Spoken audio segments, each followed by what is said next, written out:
자, 삼성바이오로직스가 이제 인적 분할했죠. 그래서 이제 상장이 됐는데, 이 가격대가 좀 헷갈리더라고요. 120만 원대에서 이 거래 정지가 됐는데, 상장하고 보니까 뭐 170만 원대가 돼가지고, 이거 어떻게 된 겁니까?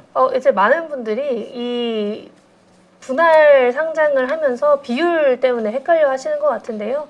아무래도 이게 65대 35 비율이다 보니까 좀 헷갈려 하시는 것 같습니다. 그런데 이제 삼성 바이오로직스의 경우에는 많은 분들이 원래 삼성 바이오를 투자할 때 삼성 바이오로직스의 수주 모멘텀을 보고 투자를 했었기 때문에 오히려 삼성 바이오로직스 기존 주주분들도 삼성 바이오로직스를 그냥 더 매수를 하고 있고 삼성 바이오에피스는 오히려 매도를 하는 양상인 것 같아요.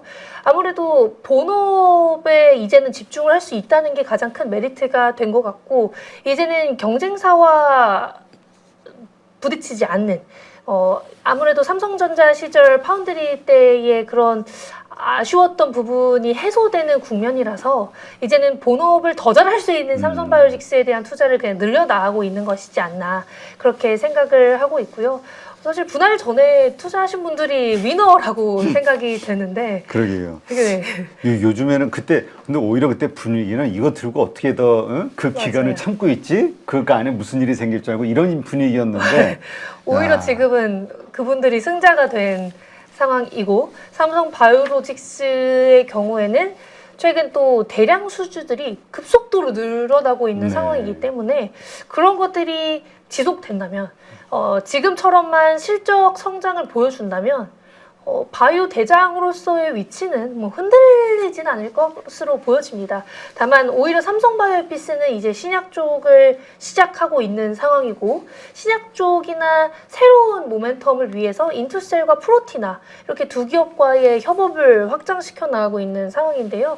바이오시밀러 자체만을 가지고 가기에는 약간 밸류에이션 측면에서 이게 업사이드가 한정적이라는 인식이 많아서 그렇게 된 건데 사실 상장 후에 흐름은 좋지 않죠. 흐름은 좋지 않고 결국에는 이렇게 파트너사들과 혹은 자체적으로 진행을 하는 것들이 앞으로 어떤 식으로 성장을 할 수 있는지를 보여주게 된다면 이제 장기적으로 그림을 한번 봐야 될 것 같습니다.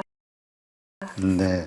아니 요새 뭐 그렇지 않아도 미국에서 중국 비중이 너무 높은 거 아니냐 뭐 이런 경고의 반성 이런 것들이 막 나온다라는 뉴스를 좀 본 것 같은데 거기에서 받는 수혜가 결국 우리나라냐 이거에 대한 해답이 여기 결과로 나오는 거 아니냐 이런 생각도 드네요. 일단 삼성바이오로직스는 진짜 누구보다 빠르고 좀 정확하게 생산을 해준다는 인식이 있더라고요. 그래서 글로벌 대형 제약사들과 지속적으로 계약이 확정이 되고 있는 것도 사실이고 실적도 애널리스트 분들의 추정치 대비 거의 항상 잘 나오는 것 같아요. 일부러 컨센서스를 낮추는 건지는 몰라도 기대치보다 성장폭이 항상 더 좋고 기대치보다 실적이 항상 더 좋은 기업이기 때문에 하반은 그래도 많이 막혀있는 상황이지 않나 싶습니다. 네.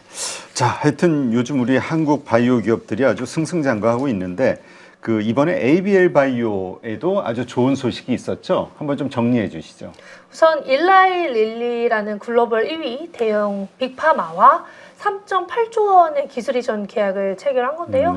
4월에 GSK와 이미 3조 원 이상의 계약, 4조 원대의 계약을 체결한 이력이 있기 때문에 올해만 거의 8조 원의 기술 이전 계약을 체결했다라고 봐주시면 될 것 같습니다. 그런데 일라이 릴리와 계약을 한 게 왜 더 각광을 받았느냐?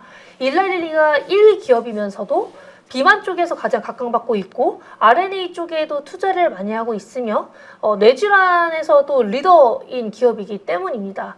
이번에 기술 이전 계약을 체결한 기술이 그랩바디 B라는 뇌혈관 장벽 투과 플랫폼인데요.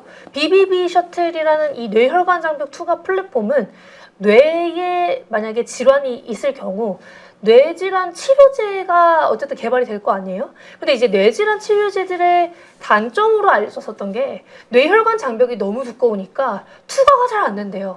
그러니까 용량은 늘려야 되고 그러면 부작용이 심해지고 그런 것들을 해결하기 위해서 나온 게 BBB 셔틀인 건데 뇌혈관 장벽을 약간은 열어줘서 뇌질환의 원인이 되는 곳까지 그 원인을 타겟할 그런 치료 효과를 내는 것을 토스해주는 뇌 질환의 부위까지 타겟시켜주는 게 이 BBB 셔틀의 역할입니다. 네. 그러니까 셔틀 역할을 하는 거죠. 버스 역할을 해주는 거라고 생각하시면 되는데 이 계약은 뭐 타겟이나 이런 것들은 확장 가능성이 무궁무진하기 때문에 그것도 유의미했다라고 보여지고요. 조금 더 매력이 있었던 건 아까 말씀드렸다시피 이틀 이후에 지분 투자가 일어난 점입니다. 사실은 이게 당일에 기술 이전 계약이 나온 당일에 원래 발표를 할 거였었던 일이라고 해요. 그런데 아무래도 이게 뭐 어떻게 보여질지 모르니까 지분 투자는 2, 3일 뒤에 발표를 한 걸로 알려져 있고요. 2, 3일 뒤에 발표를 했을 때 주당 가치가 뭐 12만 원이어가지고 다들 좀 의아해 하셨었는데요.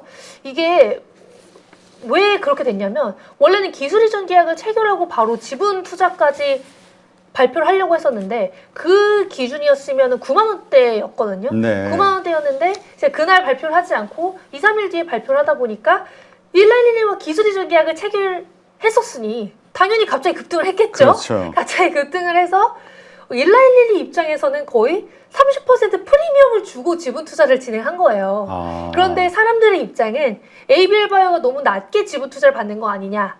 왜냐면 그때 주가보다 낮았었거든요. 네. 그런데 이제 일라이드 입장은 월요일에 했었으면은 뭐 며칠 전에 기술 이전 계약 체결했었을 때 했으면은 오히려 더 쌌던 건데 그래서 이게 뭐 그런 것들이 회사와 시장이 소통을 하면서 좀 해소가 되면서 이건 전략적 투자자, 전략적 파트너십을 나타내는 지분 투자지 가격에 너무 주목을 하지 마셔라 이런 것들이 좋게 반영이 된 거죠. 그렇군요. 아 진짜 근데 뭐 이렇게 자기네 시총이 뭐 1조 달러 넘어가고 돈 많이 버는데 뭐 맞아요. 사실은 이제는 뭐 걱정이 아예 없는 회사가 되었습니다. 네. 자, 그렇다면 ABL 바이오 이번에 이제 확보한 자금들이 있죠. 이제 네. 투자받은 돈도 있고 기술 이전 돈도 있고 이걸 가지고 이제 뭘 할 거냐. 이 앞으로의 그 비전에 대해서 다들 관심이 있을 것 같아요. 우선 ABL 바이오가 지금 굉장히 하고 싶어하는 분야는 항암제 쪽이에요. 이상훈 대표님도 ABL 바이오 상장 때 항암제 쪽에 더 주목을 많이 하시고 집중을 많이 하셨었다라고 합니다. 하지만 아직 그랩바디 T 쪽에서는 대형 빅파마와 기술 이전 계약은 부재한 상황이기 때문에 그런 것들을 조금 기대하고 있는 상황이고요. 항암제 쪽에서도 이중항체 ADC 쪽에 요즘 투자를 정말 많이 늘려나가고 있습니다. ABL 바이오의 미국 자회사 중 하나가 네옥바이오라고 있는데요. 네. 네옥바이오를 제2의 메세라, D&D 파워텍의 파트너사인 메세라처럼 키워나가겠다라고 최근에 얘기를 하신 바가 있습니다.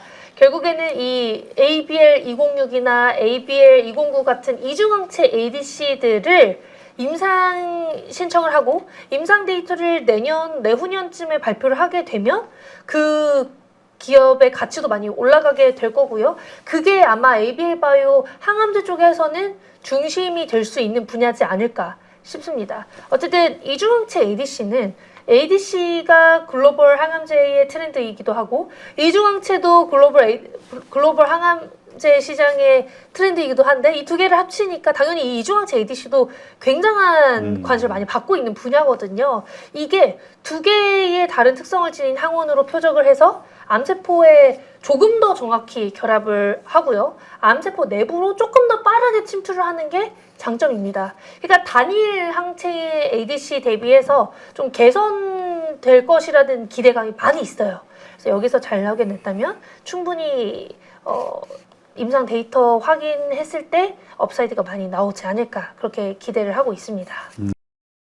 네, 그렇군요. 그리고 아까도 잠깐 말씀하셨지만 파킨슨병 치료제 네. 그와 관련해서도 지금 이제 임상 일상 진행입니까? 아니요, 이제 ABL 바이오가 가장 처음으로 글로벌 대형 제약사와 기술 이전 체결을 한 게 파킨슨 치료제인 ABL301입니다. 네. 사노피의 기술 이전한 파이프라인인데요.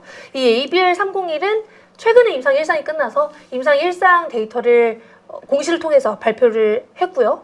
임상 1상은 안정성이 메인이었기 때문에 안정성에 있어서 내약성에 있어서 충분한 유효성, 충분한 통계적 유효성을 확보했습니다. 그래서 임상 1상은 성공적이었다.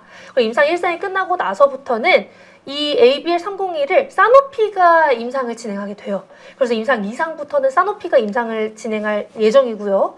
그렇기 때문에 임상 개발 비용도 감소하게 됩니다. 돈이 덜 드는 거죠. 네. 돈도 덜 들고 사노피 측에서 진행을 해주니까 조금 더 빠르게 진행되지 않을까 그런 생각도 갖고 있어요. 그래서 임상 1상은 성공적, 임상 2상부터는 유효성을 우리가 확실하게 확인이 가능해서 아마 임상 1상이 성공적이었으니까 2상도 우리가 기대를 해볼 만한 요소들이 충분히 있지 않을까. 안정성이 이 BBB 셔틀이라는 뇌혈관 장벽 투과 플랫폼의 옛날 고질병이었어요. ABL 바이오가 이런 BBB 셔틀을 개발하기 전에 다른 뭐 디날리라는 디날리 테라피틱스라는 기업이 글로벌 탑티어 BBB 셔틀 기업이었는데 안정성 이슈 때문에 드랍한 파이프라인이 되게 많고 반환된 파이프라인들이 되게 많거든요. 네. 근데 우리는 이번에 안정성이 좀 확인이 돼서 기업의 가치가 그때 많이 올라갔다 이렇게 봐주시면 될 것 같습니다. 네, 그렇군요.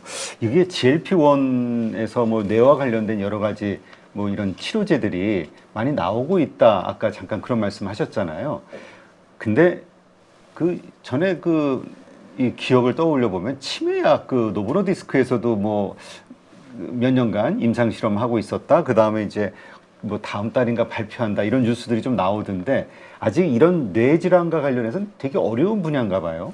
일단 뇌질환, 뭐 알츠하이머 같은 경우에도 정말 명확한 원인, 뭐 확실한 단일 원인이 뭐 발표가 된 거는 없어요. 뭐 이것 때문이다 아니면 이것 때문에 인지 능력이 많이 하락한다 이런 것들은 있지만 명확하게 원인이 무엇인가 이거는 우리가 아직 해결을 해야 되는 분야입니다. 그래서 노모노디스크가 최근에 관심을 받고 있는 부분은 GLP-1 타겟의 이 세마글루타이드를 알츠하이머 임상을 추가적으로 진행을 한 부분이에요. GLP-1 타겟은 지금 비만, 당뇨, 심혈관 질환, 그리고 대사 이상 지방 간염 이렇게 승인을 받은 이력이 있거든요. 거의 사람들이 만능 약이라고 얘기를 하고 있죠. 투여를 할 수 있는 정증이 많으니까. 그래서 사람들이 아마 겸사겸사 비만도 있으신 분들이 당뇨도 보통 있으시고 심혈관 질환도 보통 연관되니까 있으시잖아요. 그래서 겸사겸사 그냥 다 투여를 하게 되는 것이지 않나 그렇게 싶은데 지금 알츠하이머 임상을 진행 중이고 다음 달에 결과가 발표될 예정인데 사실 GLP-1을 타겟으로 하는 뇌질환 임상은 D&D 파마텍이 과거에 이미 파킨슨 치료제에서 진행한 이력이 있어서 노모노디스크도 D&D 파마텍의 임상을 조금 참고했다라고 하더라고요. 물론 D&D 파마텍은 그때 파킨슨 치료제 쪽에서 특정 연령대나 특정 환자군에서만 효능을 보였기 때문에 일단은 스탑이 되어 있습니다. 물론 완전히 끝나 있진 않지만 아까 존스 홉킨스 의대에서 진행을 하는 게 있다라고 말씀을 드린 것처럼 여전히 이제 나중에 어떻게 될지 모르는 상황인데 이번에 만약 노모노디스크의 GLP-1 타겟의 알츠하이머 임상이 잘 나온다면 그것도 다시 부각을 받을 수 있을 거고 GLP-1의 가능성도 부각을 받으면서 비만 치료제의 가능성, 뭐 GLP-1 타겟에 대한 그런 좀 기대감이 다시 올라올 수 있을 거라고 생각을 하고 있습니다. 네. 근데 그 노브로디스크 CEO 자체가 이게 성공할 확률은 로또에 맞을 확률이라고 맞아요. 얘기했다고. 왜냐면은 사실은 이게 좀 너무 만능약처럼 보일 수가 그렇죠. 있어서 뭐 약간의 개선은 될 수 있습니다만 뇌질환의 경우에는 뭐 이렇게 BBB 셔틀을 접목시켜서 뇌 투과율을 높인다든지 이런 방식이 사실은 베스트지 않을까 싶네요.